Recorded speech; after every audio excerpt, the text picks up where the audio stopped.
ജമ്മു കശ്മീരിന്റെ സംസ്ഥാന പദവി പുനഃസ്ഥാപിക്കുമെന്ന് കോൺഗ്രസ് നേതാവ് രാഹുൽ ഗാന്ധി ഉറപ്പു നൽകിയിരിക്കുകയാണ്. വരാനിരിക്കുന്ന ജമ്മു കശ്മീർ നിയമസഭാ തിരഞ്ഞെടുപ്പിൽ കോൺഗ്രസ് പ്രചരണത്തിന് തുടക്കമിട്ട് സംസാരിക്കുകയായിരുന്നു അദ്ദേഹം. തങ്ങൾ അധികാരത്തിലെത്തിയാൽ ജമ്മു കശ്മീരിന്റെ സംസ്ഥാന പദവി പുനഃസ്ഥാപിക്കുമെന്നാണ് രാഹുൽ ഗാന്ധിയുടെ പ്രതികരണം. രാഹുലിന്റെ വാക്കുകൾ ഇങ്ങനെയാണ്: ബി.ജെ.പി. ജമ്മു കശ്മീരിന് സംസ്ഥാന പദവി പുനഃസ്ഥാപിക്കണമെന്ന് ആവശ്യപ്പെടണം. അല്ലാത്ത പക്ഷം പ്രധാനമന്ത്രി നരേന്ദ്രമോദിയെയും അദ്ദേഹത്തിന്റെ പാർട്ടിയെയും സിംഹാസനത്തിൽ നിന്ന് പുറത്താക്കിയ ശേഷമുള്ള ഇന്ത്യ സഖ്യത്തിന്റെ ആദ്യ പ്രഖ്യാപനം അതായിരിക്കും.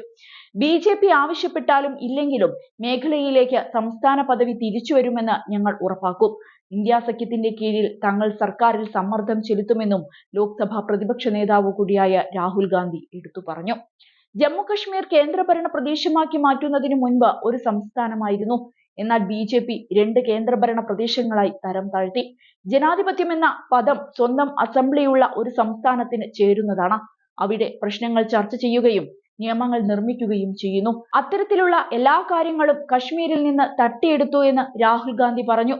1947 മുൻപുള്ള ജമ്മു കശ്മീരിലെ രാജാക്കന്മാരുടെ ഭരണത്തെക്കുറിച്ചും അദ്ദേഹം പരാമർശിച്ചു.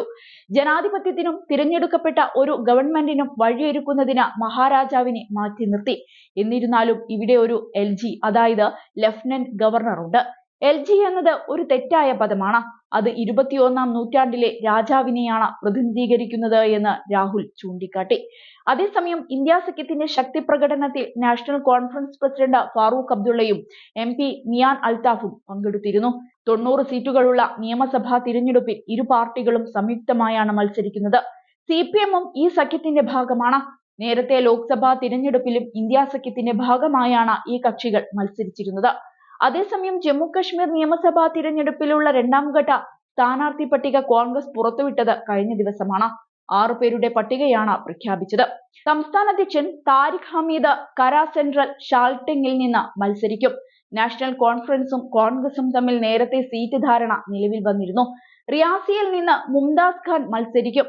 മാതാ വൈഷ്ണോദേവിയിൽ നിന്ന് ഭൂപേന്ദർ ജമാലും, രജൌരിയിൽ നിന്ന് ഇഫ്തിഖർ അഹമ്മദും, തന്നാന മണ്ഡിയിൽ നിന്ന് ഷാബിർ അഹമ്മദ് ഖാനും, സുരാൻകോട്ടിൽ നിന്ന് മുഹമ്മദ് ഷാനവാസ് ചൗധരിയും മത്സരിക്കും. മുൻ party general secretary Ghulam Ahmad Mir ധൂരുവിൽ നിന്നും മുൻ സംസ്ഥാന അധ്യക്ഷൻ വികാർ റസൂൽ വാനി ഭാനിഹാളിൽ നിന്നും മത്സരിക്കാൻ തീരുമാനിച്ചിരുന്നു. ത്രാൽ സീറ്റിൽ നിന്ന് സുരീന്ദർ സിംഗ് ചന്നിയും മത്സരിക്കുമെന്ന് അറിയിച്ചിരുന്നു. 3 ഘട്ടമായിട്ടാണ് ജമ്മു കാശ്മീരിൽ തിരഞ്ഞെടുപ്പ് നടക്കുക. NC 51 സീറ്റിലും കോൺഗ്രസ് 32 സീറ്റിലും മത്സരിക്കും. ഓരോ സീറ്റ് വീതം CPM-നും ജമ്മു കശ്മീർ നാഷണൽ പാന്തേഴ്സ് പാർട്ടിക്കും നൽകിയിട്ടുണ്ട്. 3 ഘട്ടമായിട്ടാണ് ജമ്മു കശ്മീരിൽ തിരഞ്ഞെടുപ്പ് നടക്കുക. സെപ്റ്റംബർ 18-നാണ് ആദ്യഘട്ടം. 25-ന് 2ാം ഘട്ടവും ഒക്ടോബർ 1-ന് അവസാന ഘട്ടവും നടക്കും. ഒക്ടോബർ 8-നാണ് വോട്ടെണ്ണൽ.